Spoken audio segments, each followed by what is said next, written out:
Bienvenue sur Wapala, votre mag 100% Watersports. Au programme cette semaine, la 4e étape du Stand-Up World Tour en Californie avec la victoire du Français Antoine Delperro. Retour en France pour du windsurf avec le report du Fort Boyard Challenge. Mais on part tout de suite à Osgore pour l'événement surf mondial du moment.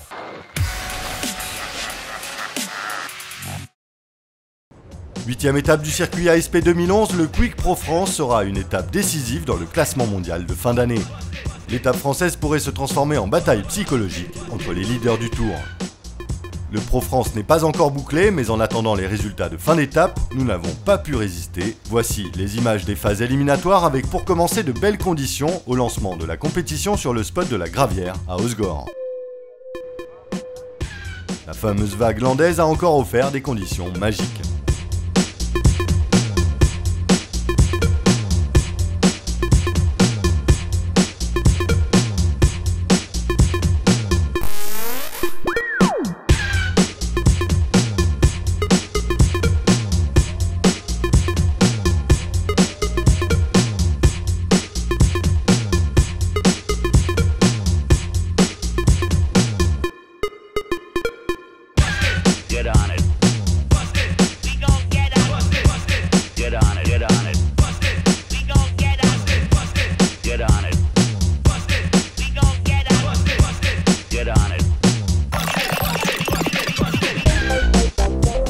Fait marquant sur le premier round, l'élimination de Joel Parkinson, actuel numéro 3 mondial, qui se fait surprendre au tour de repêchage par le jeune Marocain Ramzi Boukiam.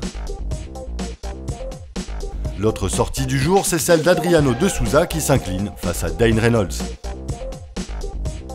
Après 2 journées off, la compétition reprend et le 4e tour des éliminatoires réserve aussi son lot de surprises avec l'élimination de Mick Fanning par le vétéran californien de 40 ans, Taylor Knox.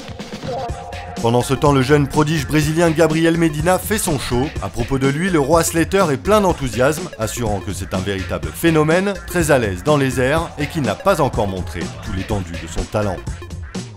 A noter le forfait du français Jérémy Flores qui s'est blessé à la cheville et ne pourra pas accéder aux phases finales. Au programme des quarts de finale à venir, du chaud voire du très chaud avec des hits électriques comme Slater Medina ou encore Bourrez Knox. Le report complet des phases finales du Quick Pro France la semaine prochaine dans votre mag préféré.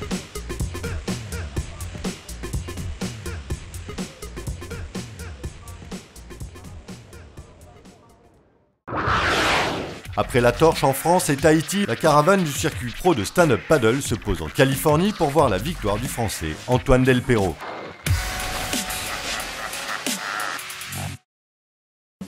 La 4e étape du tout jeune Stand-Up World Tour se tenait à Huntington Beach, en Californie du 28 septembre au 4 octobre dernier.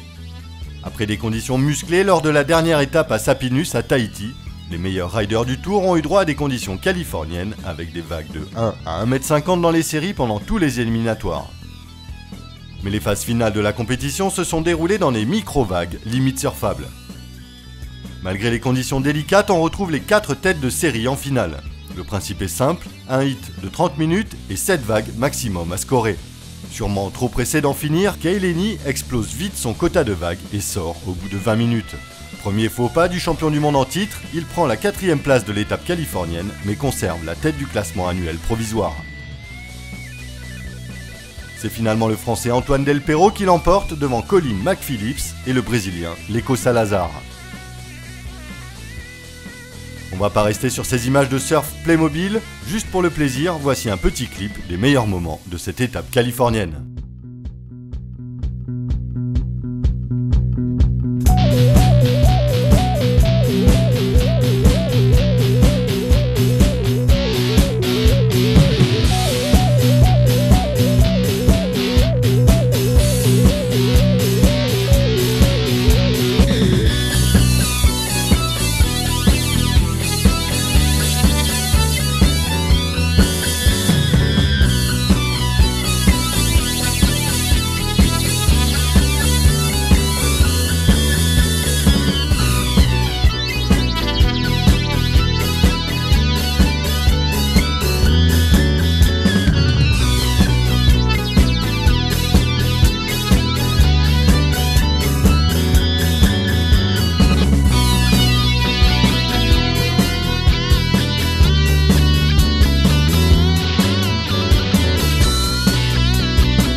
Direction maintenant le Fort Boyard où Antoine Albaut a bien failli noyer le père Fouras.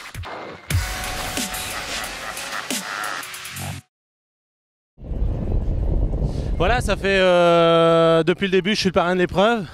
On doit en être à la 4e ou 5e étape, peut-être 6e même. Donc chaque année un très gros succès, on a réussi à naviguer quasiment chaque épreuve. Donc vraiment sympa, beaucoup de monde sur la plage à nous regarder et beaucoup de compétiteurs aussi.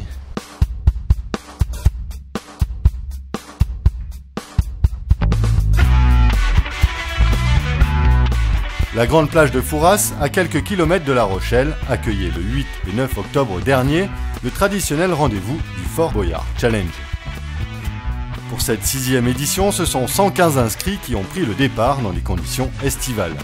Ouverte à tous, cette compétition rassemble amateurs et compétiteurs aguerris sur le même parcours. L'objectif de ce raid longue distance est de réaliser un aller-retour en contournant le mythique Fort Boyard.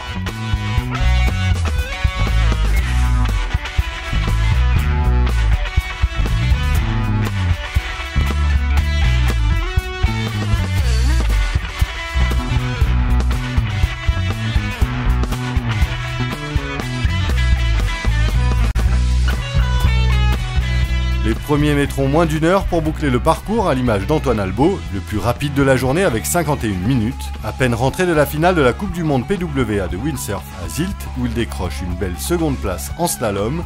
Albaut revient aux sources pour naviguer et se faire plaisir. A noter que la première fille au classement Scratch s'appelle Charline Picon et elle prend la 15e place, laissant pas mal de garçons derrière elle. L'organisation profite aussi du vent pour lancer plusieurs manches de slalom, toutes remportées par un certain Antoine Albaut.